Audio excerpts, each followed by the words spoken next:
அனைவருக்கும் என்னுடைய அன்பான காலை வணக்கம். My respectful greetings to all the friends.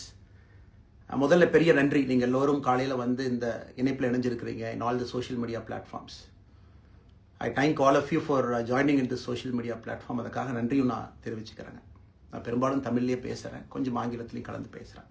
சில விஷயம் உங்கள்கிட்ட பகிர்ந்துக்கணும், பேசணும். உங்களுக்கு தெரியும், கடந்த சில நாட்களாக பார்த்துக்கிட்டு இருக்கிறீங்க, அரசியலில், பேப்பரில், டிவியில் நிறைய என்னை பற்றி வருது. அது உங்களுக்கு கிளாரிஃபை பண்ணணும், பேசணும் அப்படிங்கிறக்காகத்தான்.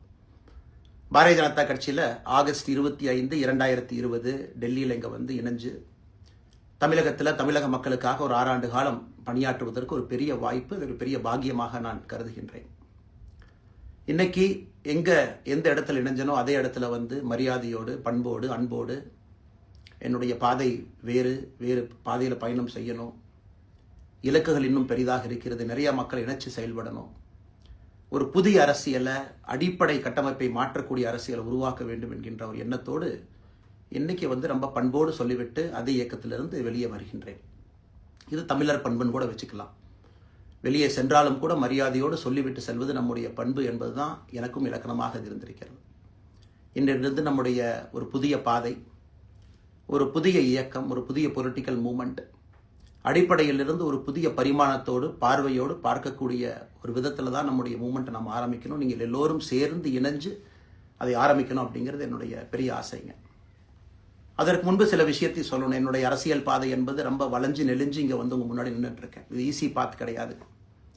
ஒரு கிராமத்தில் பிறந்து ஒரு சாதாரண குடும்பத்தில், விவசாய குடும்பத்திலிருந்து வந்து ஒரு காமன் மேன் அரசியலுக்கு வர்றதே நம்ம ஊரில் நாம் ஒதுங்கிக்குவோம், வரமாட்டோம். பட் அதே போல் என்னுடைய பாதையும் கூட 2009 கேப்டன் விஜயகாந்த் அவர்களுடைய கட்சியில் தேமுதிகவில் ஐஎம் லக்னோவில் படிக்கும் பொழுது ஒரு இன்டர்ன்ஷிப்பாக 3 மாத காலம் ஆரம்பித்து, அதன் பிறகு 10 ஆண்டு காலம் கழித்து பாரதிய ஜனதா கட்சியில் ஆரம்பித்து 6 ஆண்டுகள் பாரதிய ஜனதா கட்சியிலிருந்து இன்னைக்கு தனித்துவமாக நம்முடைய இயக்கத்தை மக்கள் முன்னாடி வைக்கணும். உங்கள் முன்னாடி நிற்கிறேன். 25 வயசில் எனக்கு அந்த இன்டர்ன்ஷிப் திரு விஜயகாந்த் அவங்ககிட்ட செய்கிறக்கு ஒரு பெரிய பாக்கியம். அன்னைக்கு அரசியல்லாம் என்னன்னே தெரியாமல் ஒரு புதிய அரசியலை தமிழகத்தில் கொண்டு வர முடியுமான்னு யோசித்த தருணம். இன்னைக்கு வயது 42, கிட்டத்தட்ட 17 ஆண்டுகள் போராடிக்கிட்டே இருக்கிறேன். ஒரு புதிய பாதையை உருவாக்க முடியுமா, ஒரு பெட்டர் பாலிடிக்ஸ், ஒரு பெட்டர் சொசைட்டி கொண்டு வர முடியுமா.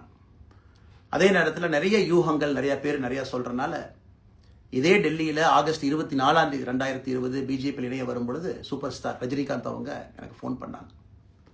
எனக்கும் அவருக்குமான நட்பு கிட்டத்தட்ட நான் பதவியிலிருந்து வந்த பிறகு ஒரு நட்பு. நிறைய அவர்கிட்ட பேசுவேன். அவருடைய அரசியல் பாதை எப்படி இருக்கணும் அப்படின்லாம் பேசியிருக்கேன். அப்போ திரு சூப்பர் ஸ்டார் அவர்கள் இங்கே டெல்லியிலிருந்து திரும்ப வரணும், அவருடைய இயக்கத்தில் இணைய வேண்டும் என்ற வேண்டுகோளை ஆகஸ்ட் 24 ஒரு நாளைக்கு முன்னாடி பிஜேபியில் சேரும் பொழுது வைத்த பொழுது 3 விஷயம்தான் என் கண் முன்னாடி இருந்துச்சுங்க. தமிழ்நாட்டுக்கு எது நல்லது, அதில் எந்த மாற்று கருத்தும் இல்லை. சூப்பர் ஸ்டார் அரசியலுக்கு வர்றது தான் தமிழ்நாட்டுக்கு நல்லது. சூப்பர் ஸ்டாருக்கு என்ன நல்லது, அவர் அரசியலுக்கு வராமல் இருக்கிறது தான் அவருக்கு நல்லது. கோவிட் காலகட்டத்தில் அவருக்கு இருக்கக்கூடிய உடல் பிரச்சனைகள், அதையே பார்த்துக்கணும். முதல்ல அவர் ஆரோக்கியமாக சந்தோஷமாக இருக்கணும். அண்ணாமலைக்கு எது நல்லது, பாரதிய ஜனதா கட்சியில் இணைகின்றேன் என்கின்ற வாக்குறுதியை திரு சந்தோஷ் ஐயா கிட்ட கொடுத்தேன், ஒரு ப்ராமிஸ் கொடுத்தேன். அதை பிரேக் பண்ணக்கூடாது அப்படிங்கிறதுல நான் தெளிவாக இருந்தேன். ஸோ 3 கான்ஃப்ளிக்ட் இங்கே இருக்கும் பொழுது, ஸோ ஒரு நாள் இந்த கட்சியில் இணைவதற்கு முன்பாகவே முழு கான்ஃப்ளிக்ட். அன்னைக்கே ரஜினிகாந்த் ஐயா பேசி அந்த ஃபோன் காலுக்கு முதல் முறையாக மறுத்து, ஐயா மன்னிச்சுக்கங்க, என்னால் வர முடியாது என்று சொல்லி பாரதிய ஜனதா கட்சியில் அடுத்த நாள் இணைத்துக் கொண்டேன். அதன் பிறகு சூப்பர் ஸ்டார் அவங்களை பார்த்து மன்னிப்பு கேட்டேன். அவரும் பெருந்தன்மையாக அவருடைய அரசியல் பாதையை அவரும் பெருந்தன்மையாக அடுத்து தீர்மானித்தார். எதுக்கு அதை நான் சொல்கிறேன் அப்படின்னாங்க, சில யூகங்களுக்கெல்லாம் இன்று முற்றுப்புள்ளி வைக்க வேண்டும் என்பதற்காக மட்டும்தான் இதை நான் சொல்கிறேங்க. வேறு எந்த காரணமும் கிடையாது. இன்னைக்கும் சூப்பர் ஸ்டார் அவர்கள் மீது பெரும் மதிப்பும் மரியாதையும் வைத்திருக்கக்கூடிய மனிதன் நான்.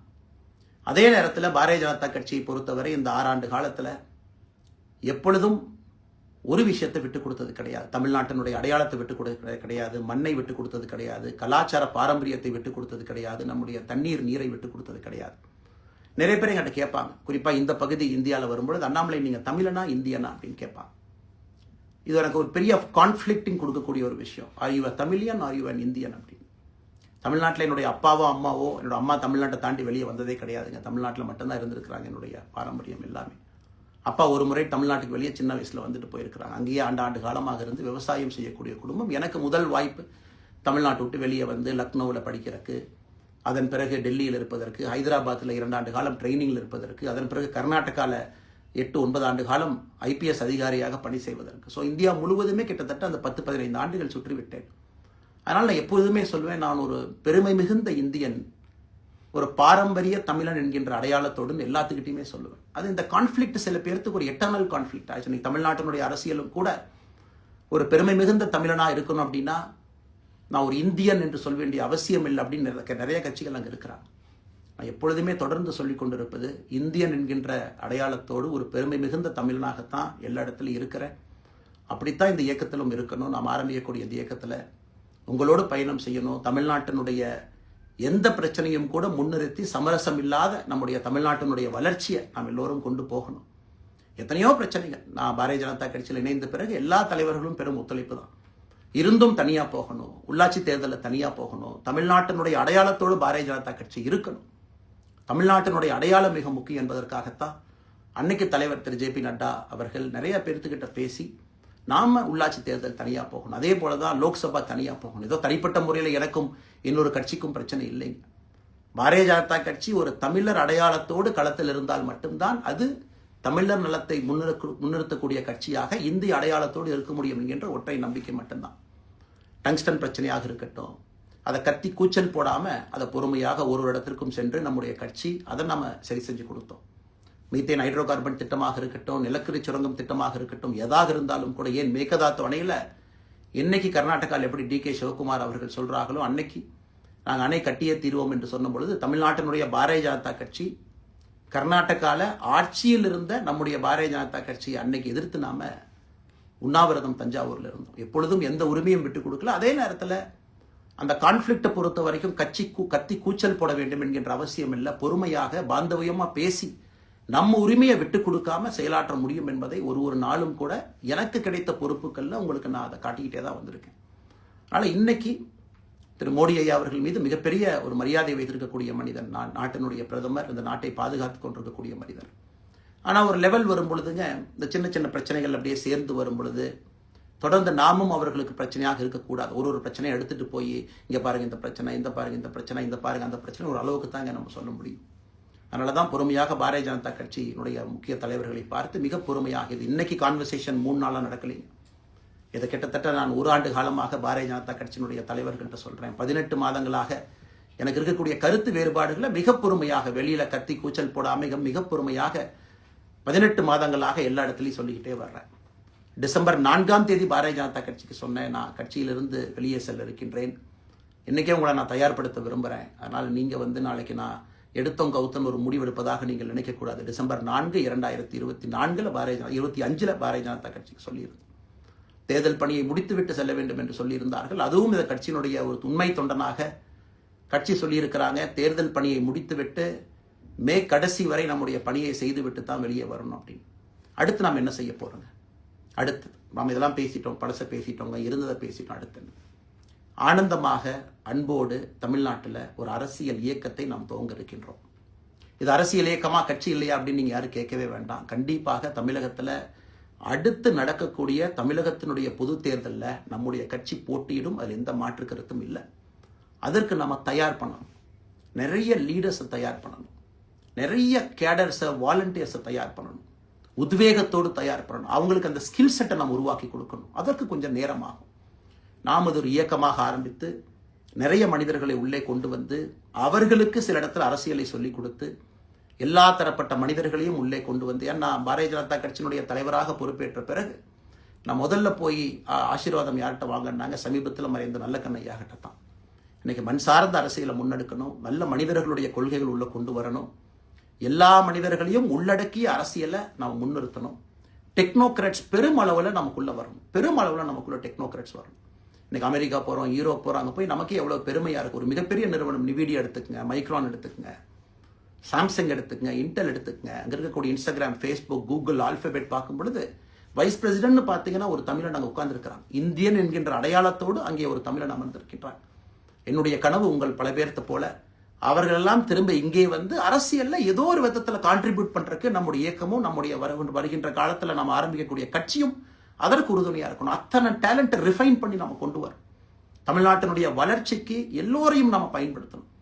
இதில் எங்கேயுமே கூட நான் பெரிது நீன் பெரிது என்று இருப்பதை விட ஒரு வளர்ந்த பாரதம், இந்தியா உலகத்தில் மிக முக்கியமான இடத்துல அந்த பாரதம் வந்து அமரும் பொழுது முதன்மை மாநிலமாக தமிழகத்தை கொண்டு வந்து நிறுத்த வேண்டிய பொறுப்பு நமக்கு இருக்கு.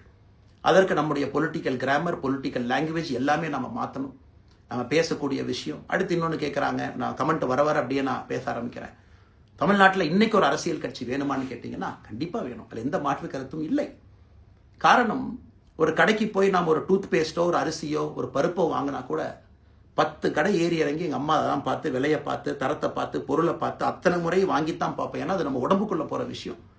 ஆனால் அரசியல் கட்சி இன்னைக்கு எத்தனையோ கட்சிகள் இருந்தாலும் கூட என்னுடைய நம்பிக்கை, நம்முடைய நம்பிக்கை, வருகின்ற காலத்தில் நம்முடைய அரசியல் இயக்கம் கட்சியாக மாறும் பொழுது மக்கள் அந்த தரத்தை பிரித்து பார்ப்பார்கள். தலைவர்கள் எப்படிப்பட்டவர்கள்? நாம எல்லோருமே காமன் மேன் பொலிட்டீஷியன்ஸ். பக்கத்து வீட்டுக்காரங்க மாதிரி தான் மக்கள் நம்மளை பார்க்க போறாங்க. தூரத்திலிருந்து நாம் கை காட்ட போவது கிடையாது. ஏன்னா நாம் யாரும் அப்படிப்பட்ட குடும்பத்திலிருந்து வரவில்லை, அப்படிப்பட்ட வளர்ப்பு நமக்கு இல்லை, நாம் யாரும் அப்படி இல்லை, தமிழனுடைய கலாச்சாரமும் பண்பாடும் இல்லை. அதெல்லாம் கூட நம்முடைய அரசியல்ல முதல் நாள்ல இருந்து கல்ட் பாலிடிக்ஸ்ல இருந்து நம்ம வெளியே வரணும். அரசியல் மாற்றம்னு சொல்றாங்க, ஆனால் அதே கல்ட் பாலிடிக்ஸ். நாம அதில் இருக்க போறது இல்லை. கல்ட் பாலிடிக்ஸ்ல இருந்து வெளியே. அண்ணாமலை என்ன பிறந்த நாளா 10 பேர் கொண்டாடணுமா? அதனாலதான் நம்ம பிறந்த நாள் அன்னைக்கு எதுவுமே நம்ம செய்யல. என்னுடைய பிறந்தநாள் என்பது உங்கள் பிறந்தநாளை போல ஒரு நாள். நான் அரசியல் வருவதை என் பிறந்தநாளை எப்பவுமே கொண்டாடினது கிடையாது. அரசியல் வந்ததுக்காக சில பேர் போஸ்ட் அடிச்சு ஒட்டுறான். அந்த கலாச்சாரத்தையும் உடைக்க வேண்டும் என்பதற்காகத்தான் நேற்று நம்ம எதுவுமே பேசலைங்க. இன்னைக்கு நம்ம பேசுறோம். இந்த கல்ட் பாலிடிக்ஸ்ல இருந்து வெளியே வரணும். ஒரு காமன் மேன் பாலிடிக்ஸை முன்னிறுத்தணும். சமரசம் இல்லாத கொள்கை இருக்கக்கூடிய இயக்கமாக அது கட்சியாக முன்னாடி வரணும். அவ்வளவு குவாலிட்டியான லீடர்ஸை நம்ம பில்ட் பண்ணணும். ஒரு முதலமைச்சர் தமிழகத்தை மாற்ற முடியுமான்னு கேட்டீங்கன்னா கண்டிப்பா முடியாது. முதலமைச்சர் இருக்கக்கூடிய 35 கேபினெட் அமைச்சர்கள் மாற்ற முடியுமான்னு கேட்டால் கண்டிப்பா முடியாது. 234 சட்டமன்ற உறுப்பினர்கள் மாற்ற முடியுமான்னு கேட்டால் முடியாது. 39 பாராளுமன்ற உறுப்பினர்கள் மாற்ற முடியுமான்னு கேட்டீங்கன்னா முடியாதுங்க. அவர்களோடு உள்ளாட்சி பிரதிநிதிகளாக இருக்கக்கூடிய கிட்டத்தட்ட 30,000க்கும் மேற்பட்ட பிரதிநிதிகள், பஞ்சாயத்து தலைவரிலிருந்து ஆரம்பித்து கவுன்சிலர்லேருந்து ஒரு கார்பரேஷன் கவுன்சிலர்லேருந்து மேயர்லேருந்து, நம்முடைய நோக்கம் எல்லா இடத்துலையும் கிளீன் பாலிடிக்ஸ் கொண்டு வரணும். எல்லா இடத்துலையும் கிளீன் கவர்னன்ஸ் கொண்டு வரணும். எல்லா இடத்துலையும் ஹானஸ்ட், எஃபிஷியன்ட், கேப்பபிள், வேலையை செய்து முடிக்கக்கூடிய திறன் படைத்த தலைவர்கள் அங்கே கொண்டு வந்து வைக்கணும். அதே நேரத்தில் பாலிடிக்ஸ் என்பது ஒரு ஃபேமிலிக்கு மட்டுமல்ல, தொடர்ந்து நாம மட்டும் இருப்போம் அப்படி இல்லைங்க. நம்ம இயக்கம் கட்சியாக மாறும் பொழுது உங்கள்கிட்டலாம் பேசி நம்ம டேர்ம் லிமிட் கொண்டு வரோம். நாம் ஒரு வித்தியாசமான கட்சினா எல்லோருக்கும் வாய்ப்பு கொடுக்கணும். 140 கோடி மக்கள் வசிக்கக்கூடிய அந்த நாட்டில், தமிழகத்தில் கிட்டத்தட்ட 8 கோடி பேருக்கு நாம் இருக்கோம். 5.5 கோடிக்கு மேற்பட்ட வாக்காளர்கள் இருக்கும் பொழுது எல்லோரையும் அரசியலுக்கு வாய்ப்பு கொடுக்கணும். டேர்ம் லிமிட் கொண்டு வரணும். எத்தனை முறை எம்எல்ஏவாக இருக்கணும், எத்தனை முறை எம்பியா இருக்கணும், எல்லோருக்கும் அது பொருந்தும், எனக்கும் அது உட்பட. The permanent leaders, permanent MLAs, permanent ministers, permanent MPs, அதை நம்ம உடைக்க போறோம். அது எந்த மாற்று கருத்தும் இல்லை. அது என்னை ஆரம்பித்து முதல் மனிதனாக இந்த இயக்கத்தில் இணைத்துக் கொண்டிருக்கக்கூடிய என்னை, ஒரு சாதாரண ஒரு மனிதனாக என்னை ஏற்றுக் கொண்டிருக்கக்கூடிய ஒரு காமன் மேன் என்னை ஆரம்பித்து எல்லோருக்கும் அது பொருந்தும். இதை நாம இந்த இயக்கம் கட்சியாக மாறுகின்ற முதல் நாள்ல நாம சொல்ல போறோம். No chair is permanent for anybody. அதில் நம்ம ரொம்ப தெளிவாக இருக்கின்றோம். புதியவர்கள் வரணும், வந்துகிட்டே இருக்கணும்.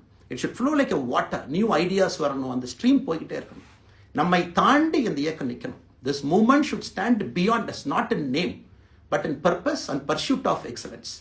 இதெல்லாம் ஏதோ அண்ணாமலை அப்படிங்கிற பேர் கிடையாதுங்க. அதனால தான் ரொம்ப யோசிச்சு நாம கொண்டு வந்திருக்கோம். www.vetheleader.org அப்படிங்கிற அமைப்பு ஏற்கனவே 2020 நாங்கள் எல்லாம் சேர்ந்து ஆரம்பித்த அமைப்பு. நான் பேசி முடிச்சோன்னா அந்த லிங்க் உங்களுக்கு லைவாக வந்துடும். vetheleader.org-ல நீங்கள் உங்களைய வாலண்டியராக இன்னைக்கு பொலிட்டிக்கல் ஒரு மூமெண்ட்டில் உங்களை நீங்கள் நினச்சிக்கணும். நாம எல்லோரும் ஒன்று சேர்ந்து பேசுவோம். அதனால தான் இன்னைக்கு கோயம்புத்தூரில் இன்னொரு அறிவிப்பும் கூட கொடுக்கணும். எல்லாத்தையும் டைரக்டாக எப்படி நம்ம பாலிடிக்ஸ்குள்ளே கொண்டு வர போகிறோம். APJ Abdul Kalam centre for ethics and politics, APJ Abdul Kalam ஐயாவுடைய பேரில் கோயம்புத்தூரில் வீத லீடர்ஸ்க்கு கீழே நாம பாலிடிக்ஸ்ல எத்திக்ஸ்க்காக ஒரு சென்டர் ஆரம்பித்து வருகின்றவங்க எல்லாமே இதுக்குள்ள ட்ரெயின் ஆகி தான் வெளியே வருவாங்க. உள்ளாட்சி தேர்தலில் நிற்கிறாங்க, they will get trained, come and stand in local body election. MLA election நிற்கிறாங்க, they will get trained, they will come and stand in election. அவங்க எங்க நின்னாலும் கூட ஒரு ப்ராசஸ்ல நாம் அவங்கள ட்ரெயின் பண்ணி, அவங்கள ஷேப் பண்ணி, ஒரு கம்யூனிட்டியினுடைய நீட்ஸ் அண்டர்ஸ்டாண்ட் பண்ணி அரசியல் செய்யக்கூடிய மனிதர்களாக நாம் அவங்கள கொண்டு வர போறோம். நாம் யாருக்கும் போட்டி கிடையாது. ஆளுங்கட்சி இருக்கு, நிறைய எதிர்கட்சி இருக்கு, எல்லோரும் இருக்கட்டும், சந்தோஷமா இருக்கட்டும், அவங்கவுங்க கொள்கையை சொல்லட்டும். நம்முடைய கொள்கையும் வருகின்ற காலத்தில் நம்ம எல்லோரும் இணைஞ்சு நம்ம கொள்கையை சொல்ல போறோம். இன்னைக்கு நான் ஏபிஜே அப்துல் கலாம் ஐயா அப்படிங்கிற பேரை உங்க முன்னாடி சொன்னதுக்கான காரணம் என்னன்னா, அவரை நான் மாணவனா பார்த்திருக்கிறேன், ஐபிஎஸ் அதிகாரியா பார்த்திருக்கிறேன், கேள்விகள் கேட்டிருக்கேன், லைவா அவர் பேசினதை கேட்டிருக்கேன். அவர் சொன்ன அத்தனை கான்செப்ட் இன்னைக்கு நமக்கு எப்போ பொருந்தோம், இன்னைக்கு பொருந்தும். எப்பவோ சொன்னார் விஷன் 2020, எப்போ சொன்னாருங்க? 2020. நம்ம 2020ங்கிறது 2000த்துல சொன்னார். நம்ம அந்த கோல் போஸ்ட் அப்படியே மாத்திட்டோம். அது மட்டும் இல்லை, அன்னைக்கு சொன்னார் கிராமப்புறத்திலிருந்து நகரத்துக்கு யாரும் போகக்கூடாதுன்னா புறா providing urban amenities and rural areas, கிராமப்புறத்தில் அவ்வளவு ஃபெசிலிட்டியை கொண்டு வரணும். அது எல்லாம் கூட இன்னைக்கு யாருக்கு பொருந்ததோ இல்லையோ நம்முடைய சமுதாயத்துக்கு பொருந்தும். அவ்வளோ விஷயங்கள் சொல்லியிருக்கக்கூடிய ஏபிஜே அப்துல் கலாம் ஐயா நமக்கு மிக முக்கியமானவர். அவருடைய கருத்தியல் நமக்கு மிக மிக முக்கியமானது. ஒரு தேசிய மனிதராக, பெருமை மிகுந்த தமிழனாக வாழ்ந்து மறைந்திருக்கக்கூடிய ஒரு அற்புதமான மனிதர். நிறைய நம்முடைய தலைவர்கள் இருக்காங்க. அத்தனை கொள்கைகளும் வேண்டும். ஒரு ஐடியாலஜி பார்த்தீங்கன்னா இட் ரைசஸ் அண்ட் ஃபால்ஸ். எந்த ஐடியாலஜியும் பெர்மனன்ட் நான் பிடிச்சிருப்பேன். கம்யூனிசம் 100 ஆண்டுகளுக்கு முன்பு எப்படி இருந்த ideology, for right movements, for left movement, centrist movement, liberal movement, ஒரு அரசியல் சரித்திரத்தை பார்க்கும் பொழுது அந்த ஐடியாலஜி தன்னைத்தானே மாற்றிக்கொள்ளவில்லை என்றால், அடுத்த தலைமுறைக்கு தேவையான வசதியை செய்து கொடுக்கவில்லை என்றால், அது எந்த ஐடியாலஜியாக இருந்தாலும் அது அழியும் என்பதுதான் காலத்தினுடைய கட்டாயம். நாம் பார்த்துக்கிட்டு இருக்கோம். நாம் அதை தாண்டி நிற்கணும். நம்ம மூமெண்ட் அதையெல்லாம் தாண்டி மக்கள்கிட்ட நிற்கணும். இத்தனை பேர்த்த நம்ம எடுத்துகிட்டு போகணும். பெரிய ரிஸ்க் தாங்க, இது சாதாரண வேலை இல்லை. நம்ம எல்லோருமே மிடில் கிளாஸ் தான், காமன் பீப்புள் தான். நமக்கு ஒரு பெடிகிரி கிடையாது, பிஸ்னஸ் நம்ம அதில் பெருசாக அதுலேருந்து வரல, நமக்கு ஒரு ஸ்டார் வேல்யூ கிடையாது, ஒரு பெரிய பாரம்பரியமான அரசியல் கட்சி ஆரம்பித்து நம்ம கையில் யாரும் தூக்கி கொடுக்கல. நாம் எல்லோரும் கஷ்டப்பட்டு ஒரு படியாத்தான் அந்த மூமெண்ட்டை கொண்டு போகணும். அதனால் என்னோடு வர நினைக்கக்கூடிய எல்லோருக்கும் என்னுடைய அன்பு வேண்டுகோள், கொஞ்சம் பொறுமை, கொஞ்சம் நிதானம். ஏன்னா ஒரு செங்கல் எடுத்து வைக்கும் பொழுது அது ஐடியலிசத்தோடு வைக்கிறோம், நேர்மையோடு வைக்கிறோம். தமிழகத்திற்கு ஒரு மாற்றத்தை கொடுக்க வேண்டும் என்கின்ற நோக்கத்தில் அந்த செங்கலை வைக்கும் பொழுது அந்த செங்கலுக்கு கியூரிங் ஆகிறதுக்கு ஒரு டைம் வேணும். அந்த செங்கல் பிடிமானத்தோடு நிற்கணும். அதன் பிறகுதான் அந்த பில்டிங் நிற்கும். இல்லாட்டி அடிக்கக்கூடிய புயல் காட்டுக்கு சாயக்கூடிய பில்டிங்கை நம்ம கட்ட போகிறது இல்லைங்க. அதனால் எல்லோருக்கும் நிறைய பேர் மெசேஜ் போடுறீங்க, மாற்றுக் கட்சியில் இருக்க உடனே கிளம்பி வரட்டுமா. எல்லோரும் சந்தோஷம். wetheLeader.org எல்லோரும் இணைஞ்சு இயக்கமாக அது விரைவில் சரியான நேரத்தில் நாம் அந்த மசில், ஜிம்முக்கு போனால் கூட நேரடியாக 50 கிலோ தூக்க முடியாதுங்க, 10 கிலோலேருந்து 50 கிலோவுக்கு போகும். நாம் அந்த மசிலை பில்டு பண்ணி அந்த மெட்டில் ஃபைபரை நம்முடைய தோழர்களுக்கு நம்ம பில்டு பண்ண உடனே அது பொலிட்டிக்கல் பார்ட்டியாக அது மாறும். அதுவரை பொறுமை பொறுமை பொறுமை. அவசரமாக ஒரு வெயிட்டை தூக்கி முதுகு பிடிச்சி கால் பிடிக்கிறத விட சரியாக ஒரு திசையிலும் அதை கொண்டு போய் இதை பக்காவான முறையில் நாம் அதை செய்வோம். ஆனால் இன்றிலிருந்து நம்முடைய wetheLeaders.org அதில் மூமெண்ட் நம்ம ஆரம்பிக்கிறோம். கோயம்புத்தூரில் ஏபிஜே அப்துல் கலாம் ஐயாவோட பேரில் centre for ethics and politics அதை உருவாக்குறோம். உள்ளாட்சி தேர்தலுக்கு நிறைய மனிதர்களை இங்கிருந்து நம்ம அனுப்புகிறோம். அவங்க உள்ளாட்சி பிரதிநிதிகளாக வர்றாங்க. குட் பாலிட்டிக்ஸை நம்ம சொல்லிக்கிட்டே வர்றோம். அதனால தான் நான் அடிக்கடி சொல்லுவாங்க, நாம் மாறுவோம், மாற்றம் தானாக நடக்கும். ஸோ அதனால தான் நம்முடைய இந்த மூமெண்ட்டினுடைய கொள்கையே மாறுவோம், மாற்றுவோம். Let us also change to bring change. இந்த ரெண்டையும் செய்வோம். யாரும் எதுவும் வன்மம் கிடையாது. அதே நேரத்தில் நம்முடைய சமூக வலைதளத்தில் இருக்கக்கூடியவங்க நான் வாரியர்ஸ்ன்னு சொல்லிங்க, you are the change agents. என்னை பொறுத்தவரை ஒரு மாற்றத்தை கொடுக்கக்கூடியவங்க நீங்கள். சண்டை களத்தில் சண்டை போடுறது நம்ம வேலை இல்லைங்க, மாற்றத்தை கொடுக்கக்கூடியது நம்முடைய வேலை. கடந்து வந்த பாதையை திரும்பி பார்க்கும் பொழுது கொஞ்சம் சந்தோஷத்தோடு, அதே நேரத்தில் யாரெல்லாம் கைப்பிடிச்சு இவ்வளோ தூரம் கூட்டிகிட்டு வந்தாங்களோ அவர்களுக்கு நன்றி உணர்வோடு, நம்ம முன்னாடி செல்லக்கூடிய பாதை இதுவரை வந்த பாதையிலிருந்து கொஞ்சம் மாறுபட்டு இருந்தாலும் நம்முடைய அனுபவத்தை வைத்து அதற்காக யாரையும் திட்டி தீர்க்கணும்னு அவசியம் இல்லை. சமூக வலைதளத்தில் நாம் ரொம்ப ரெஸ்பான்சிபிளாக இருப்போம். தமிழ்நாட்டில் இன்றைக்கி இருக்கக்கூடிய பிரச்சனை, என்ன கமெண்ட் வேணாலும் யார் வேணாலும் போடலாம், பேசலாம், மைக்கை முன்னாடி இருக்குது, நான் பேசிட்டு போயிடுவேன்னு நினைக்கிறீங்க. பாதிக்கப்படுறவங்க பின்னாடி ஒரு குடும்பம் இருக்குது, குட்டி இருக்குது, குழந்தை இருக்குது, அவங்களுக்கும் ஒரு தனி அடையாளம் இருக்குது. அது என் சைட்லேருந்து தெரியாமல் ஏதாவது தவறு நடந்திருந்தாலும் கூட, என்னை ஆதரித்து செய்பவர்கள் ஏதாவது தவறு செய்திருந்தாலும் கூட அதற்காக இந்த நேரத்தில் நான் மன்னிப்பும் கேட்டுக்கிறேன். இப்போ இருந்து நம்முடைய பாதை, முன்னாடி செல்லக்கூடிய பாதை என்பது மக்களுக்கான பாதை, ஒரு பாசிட்டிவான பாத். காமன் மேன் பாலிட்டிக்ஸை நம்ம பில்ட் பண்ணுறோம். ஃபவுண்டேஷனோடு மேலே வரப்போகிறோம். தமிழ்நாட்டை எல்லா இடத்திலும் கூட கீழிருந்து மேலே வரை அந்த மாற்றத்தை கொண்டு வர போகிறோம். அதனால தான் நான் இன்ஸ்டாகிராம் லைவ்ல வந்தேன். ஒரு புதிய தலைமுறையை நம்ம அரசியலுக்குள்ள கொண்டு வரணும். அவங்களை ஒதுக்கி வைக்க முடியாது. ஏன் அப்படி ஓட்டு போடுறாங்க, ஏன் அப்படி ஓட்டு போடுறாங்க கேட்க முடியாது. They are hungry for change. மாற்றம் வேண்டும் என்று துடித்துக் கொண்டிருக்கின்றார்கள். உடனே நடக்கணும். யூரோப்பியன் கண்ட்ரி போகிறாங்க, டூர் பார்க்குறாங்க, சோஷியல் மீடியாவில் பார்க்குறாங்க. தமிழ்நாட்டில் ஏன் நாளைக்கு காலையில் நடக்கலைங்க? அதே நேரத்தில் நம்முடைய பெரியவர்கள் எத்தனையோ பேர் நான் பார்க்குறேன். வயசான நம்முடைய பெரியவர்கள் நடந்து போகிறது கூட இன்னைக்கு ஒரு பார்க் நமக்கு கிடையாது. சாயந்தரம் ஆனந்தமா இத்தனை காலமாக உழைத்து விட்டு வீட்டில் இருக்கிறாங்க. ஓய்வெடுக்கக்கூடிய நேரத்தில் கூட ஒரு கிரீன் ஸ்பேஸ் அர்பன் ஏரியாவில் கிடையாது, ரூரல் ஏரியாவில் கிடையாது. இத்தனை 60 ஆண்டு காலம் இந்த நாட்டில் வாழ்ந்தும் கூட கடைசி 20 ஆண்டுகள் நிம்மதியாக இருப்பதற்கான கட்டமைப்பை நாம் உருவாக்கல. ஸோ எல்லாத்தையும் நாம யோசிக்கணும். ஒரு பக்கம் ஜென்சி, ஜென் ஆல்ஃபா யூத் இருக்காங்க. அந்த வேகத்துக்கு தீனி போடணும். இன்னொரு பக்கம் வயதான பெரியவர்கள், முதிர்ச்சி அடைந்தவர்கள், பக்குவப்பட்டவர்கள் இருக்கிறாங்க. அவங்களுடைய கடைசி காலத்தை பக்குவமாக வாழ்வதற்கான வசதியை நாம் ஏற்படுத்தி கொடுக்கணும். அதனால் ரொம்ப நேரம் நான் பேசிக்கிட்டே போலிங்க. அதனால் நிச்சயமாக வருகின்ற காலத்தில் நிறைய பேசுவோம், நிறைய விஷயங்களை நாம் பேசுவோம், நிறைய விஷயங்களை பகிர்ந்து கொள்வோம். அதனால் நிச்சயமாக நமக்கு நல்லது நடக்கும். இன்னொரு கேள்வி கேட்டிருக்கீங்க. ஏன்னா நான் பேச அது அப்படியே மேலே வந்துட்டு இருக்கேன், எனக்கு இது புதுசுங்க, அப்படியே நானும் மேனேஜ் பண்ணி பேசிகிட்டு இருக்கேன்.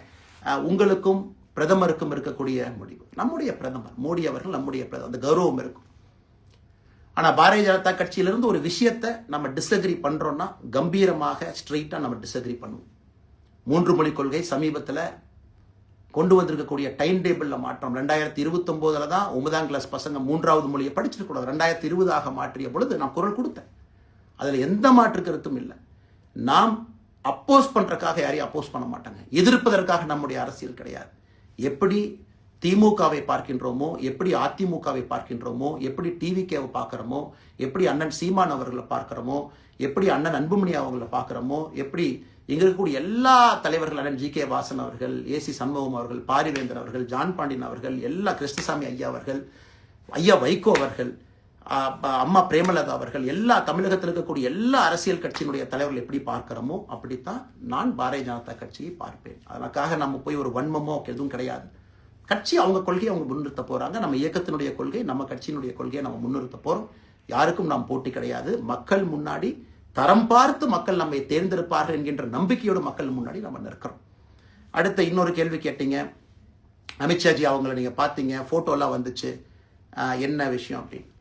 அமித்ஷா அவர்கள்ட்டையும் ரொம்ப பொறுமையாக போய் நான் சொன்னேன், இந்த மாதிரி எக்ஸ்பிளைன் பண்ண நான் போகணும். அதே நேரத்தில் நான் யாரிடமும் சண்டை போட்டு விட்டு தமிழகத்தில் உட்காந்து ஐ எம் ரிசைனிங் ஃப்ரம் பார்ட்டின்னு அனுப்புகிற ஆள் நான் கிடையாது. எனக்கு அது பழக்கமும் கிடையாது. வந்து நேராக உங்கள் கண்ணை பார்த்து சொல்லிட்டு, சில தவறுகள் இருந்தாலும் அதையும் சொல்லிவிட்டு போகக்கூடியதை என் பண்பு. அதை நாகரீகமாக செய்ய முடியும் என்று நினைக்கின்றேன் என்று சொல்லிவிட்டு தான் வெளியே வந்தேன். அப்படி தான் ஒரு தலைவர்கிட்டையும் பண்ணேன். அதை நாம் எப்பொழுதுமே பண்ணுவோம். நாகரிகமான அரசியலை முன்னெடுப்போம். சமூக வலைதளத்தில் ஆபாசம் வேண்டாம். சமூக வலைதளத்தில் நல்லதை பேசுவோம். எல்லோரும் அவங்கவுங்க இடத்துல தமிழ்நாட்டு மக்களுக்கு நல்லது பண்ணட்டும். பொறுமை பொறுமை பொறுமை. கடைசியாக இந்த வார்த்தையை திரும்ப நான் பயன்படுத்துகிறேன். பில்டிங் கட்டுறோம், கீழிருந்து கட்டுறோம், அதை சரியான முறையில் கட்டி எடுத்துகிட்டு போகணும். நம்புங்க, கூட இருங்க. 42 ஆண்டுகள் வளைஞ்சு நெளிஞ்சு சுற்றி இன்னைக்கு இந்த இடத்துல உங்கள் முன்னாடி வந்து உட்கார்றேன். நிச்சயமாக நம்ம எல்லோரும் சேர்ந்து ஒரு பெரிய புரட்சியை, மாற்றத்தை தமிழகத்திற்காக, ஒரு பாரத நாட்டுக்குள்ள, இந்திய நாட்டுக்குள்ள முதன்மை மாநிலமாக தமிழகத்தை கொண்டு வருவது மட்டும்தான் நம்முடைய குறிக்கோள். வேறு எதுவும் நம்முடைய குறிக்கோள் கிடையாது. அதற்காக நம்முடைய வாழ்வை அர்ப்பணிப்போம். காத்து கொண்டிருக்கக்கூடிய எல்லோருக்கும், கேட்டுக்கொண்டிருக்கக்கூடிய எல்லோருக்கும் உங்களுடைய பொறுமைக்கு நன்றி தெரிவித்து மறுபடியும் சொல்லிக் கொள்கின்றேன். மாறுவோம், மாற்றுவோம். மிக்க நன்றி. வணக்கம்.